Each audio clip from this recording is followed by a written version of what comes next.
15e jour. Saint Joseph, modèle de la vie de famille. Premier point. Ce qui nuit à la vie de famille.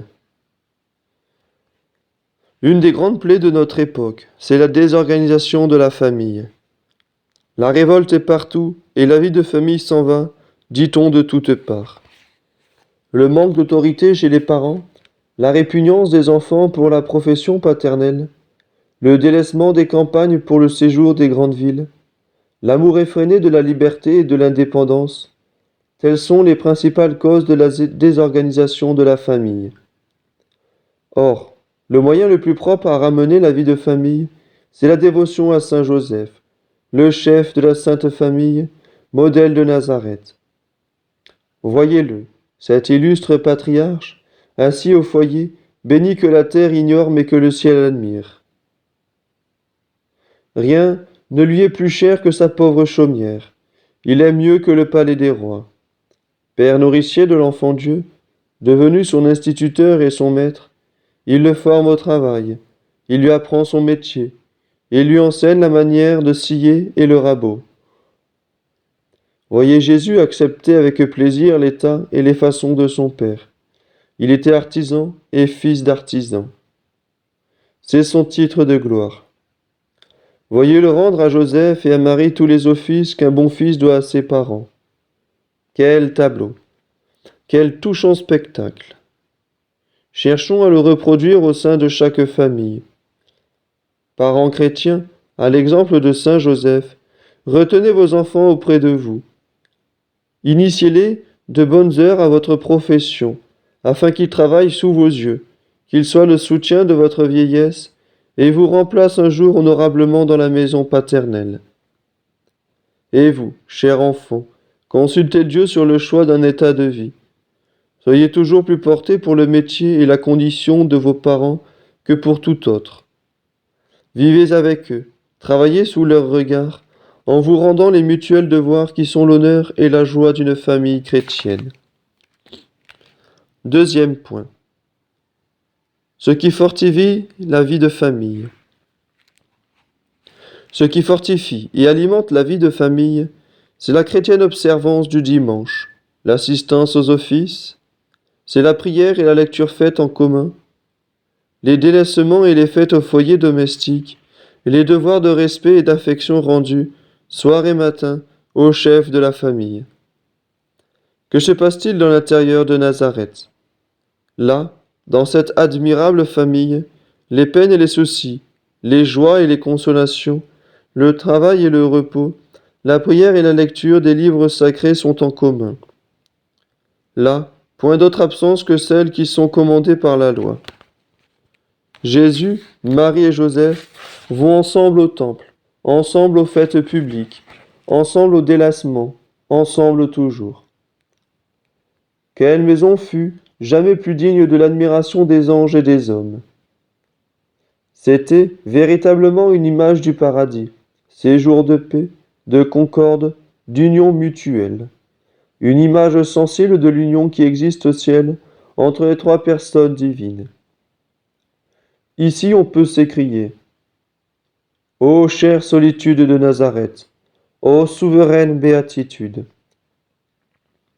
Ah, quel aspect délicieux présenteraient les familles si Saint Joseph en était établi le gardien et le protecteur, et si chaque membre l'honorait d'un culte particulier.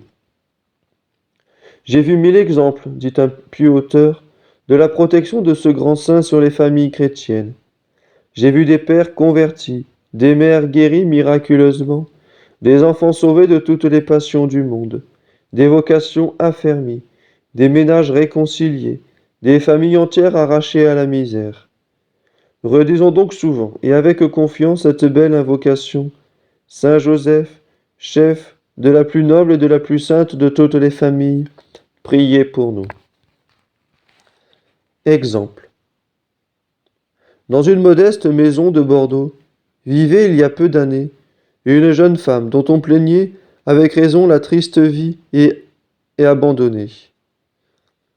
Son mari, entraîné par les mauvaises compagnies, désertait le foyer domestique et n'y revenait jamais que pour maudire la misère et les privations qui l'attendaient.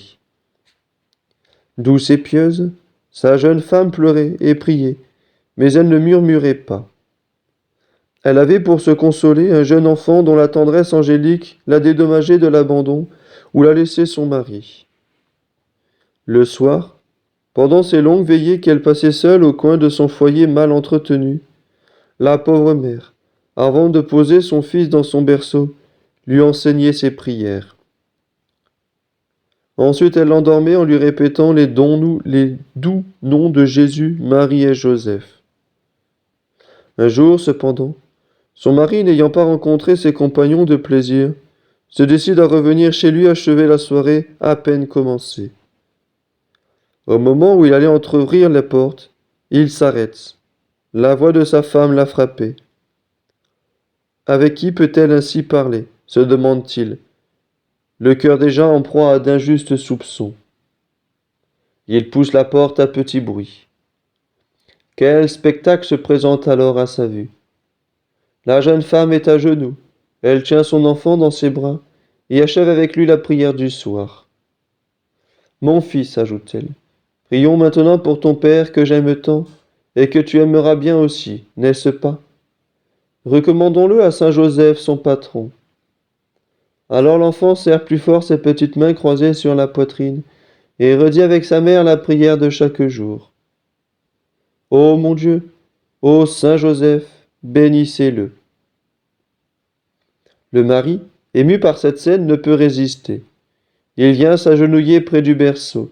Il prie avec sa pieuse femme et son cher enfant, et Dieu lui donne en échange de cette prière l'amour de la famille et d'un cœur purifié. Depuis, bon chrétien et heureux père, il a dit adieu aux mauvaises compagnies et trouve ses délices au foyer domestique.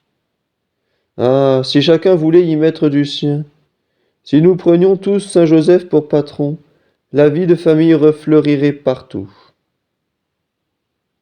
Prière.